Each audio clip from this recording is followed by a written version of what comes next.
अगर पद बढ़े तो वास्तव में क्या finally cut off final merit के ऊपर कुछ फर्क पड़ेगा क्या? संभावित कट ऑफ अब क्या रह सकती हैं?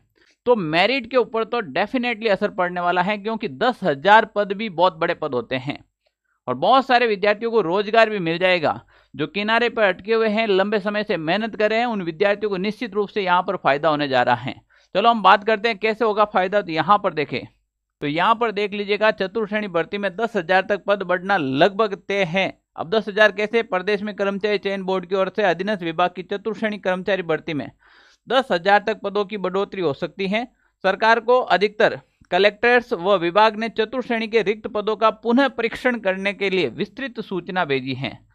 यानी कि सरकार ने यहाँ पर सभी विभाग को एक बार पुनः परीक्षण करने के लिए एक बार वापस इनके लिए सूचना भेजी है। यहाँ पर एक कटिंग और आती है, चतुर्थ श्रेणी भर्ती में पदों की बढ़ने की कवायद, विभाग से मांगी सूचनाएं। यानी कि विभाग से अगर सूचनाएं मांगी हैं तो इसका मतलब है कि डिपार्टमेंट में कहीं ना कहीं हलचल हो रही है, और अगर हलचल हो रही है तो विद्यार्थियों को निश्चित रूप से इसका फायदा होने वाला है, डेफिनेटली फायदा होने वाला है। ठीक है ना? तो यहां पर देखें, कलेक्टर्स और संबंधित 140 विभागाध्यक्षों को पत्र भेजा था। इसमें से चतुर्थ श्रेणी भर्ती के लिए पहले से भेजे गए पदों का वापस परीक्षण करने के बाद में सूचना को निर्धारित प्रारूप ए में मांगा था। इस सूचना को अधिकतर विभागों ने भेज दिया था। सूत्रों ने बताया कि विभागों की सूचना के आधार पर करीब 10,000 तक पद भर्ती में बढ़ सकते हैं। प्रदेश में करीब 80,000 से अधिक पद अभी भी खाली हैं 4th ग्रेड के। सारे विभागों का एनालिसिस ये आ रहा है कि 10,000 और पद बढ़ाए जा सकते हैं इसी भर्ती के अंदर। अब देखिएगा मजेदार बात क्या है, अगर 10,000 पद बढ़ेंगे तो भी ये बढ़ती 63,749 पर जाकर रुक जाएगी। विभाग के अंदर 80 के प्लस पद खाली हैं। इसका मतलब क्या है, 2026 के अंदर जो कैलेंडर आएगा उसके अंदर एक 4th ग्रेड की और वैकेंसी आपको देखने को मिलेगी। 4th ग्रेड की एक जल्दी से और वैकेंसी भी आएगी। पद बढ़ने के बाद एक वैकेंसी और आएगी। पद तो बढ़ने ही हैं, पद बढ़ने के बाद एक वैकेंसी आपको और देखने को मिल सकती है। अगर पद बढ़े तो वास्तव में क्या finally cut off final merit के ऊपर कुछ फर्क पड़ेगा क्या? संभावित कट ऑफ अब क्या रह सकती हैं? तो प्यारे विद्यार्थियों यहां पर देखिएगा, जब मैंने फर्स्ट बार वीडियो बनाया था वो लगभग 2.5-3 लाख लोगों ने देखा था।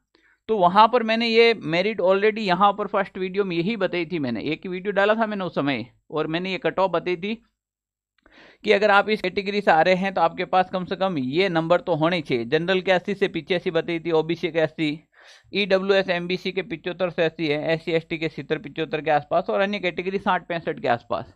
तो आप मान के चले अगर 10,000 प्लस पदों पर वर्दी हो जाती हैं तो इसके सब के 5-5 नंबर तक मेरिट हैं वो नीचे आ जाएगी। कितने नंबर तक?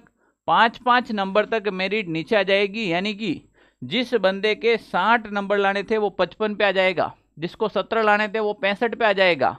तो मान के चले जो 80 प्लस के अंदर रहेगा, 80 प्लस क्वेश्चन है वो तो सेफ जोन में हो गई होगा। अब यहाँ पर मेरिट खींच के आ जाएगी। यहाँ पर 80 की बात करें तो लगभग 55 से 80 के बीच में। यानी कि अदर कैटेगरी हैं जैसे डिवोर्स है, विड्रॉल हैं, या फिर आप स्पोर्ट्स कैटेगरी हैं यहाँ पर, या फिर अपन बात करें जैसे ये दिव्यांग कैटेगरी इसमें आती हैं। तो ये सारी कैटेगरी की तो लगभग 55-60 के आसपास में मेरिट आ जाएगी। जबकि यहाँ पर बात करें तो इन सब की आप 5-5 कम कर लेना। जैसे ओबीसी की 80 बताई, तो अब 75 प्लस वाला भी ओबीसी में सेलेक्ट हो सकता है। जिसके 70-75 आ रहा है वो भी ओबीसी में इस बार सेलेक्ट हो सकता है अगर पद बढ़ जाते हैं। तो इसका मतलब पद बढ़ने चाहिए, विद्यार्थियों के लिए फायदे की चीज रहेगी अगर पद बढ़ते हैं और सरकार संज्ञान में ले रही है। पर मजेदार की बात क्या है, समझदारी की बात क्या है, पद विभाग के अंदर अगर पद बढ़ जाएंगे तो सारे विद्यार्थियों को फायदा होगा। पर अब इसमें आप कर कुछ भी नहीं सकते हो, क्योंकि आपने एग्जाम दे दिया है। अब सरकार के ऊपर डिपेंड करेगी, आपके भाग्य में लिख रखा है नौकरी तो यहाँ पर मिल जाएगी आपको।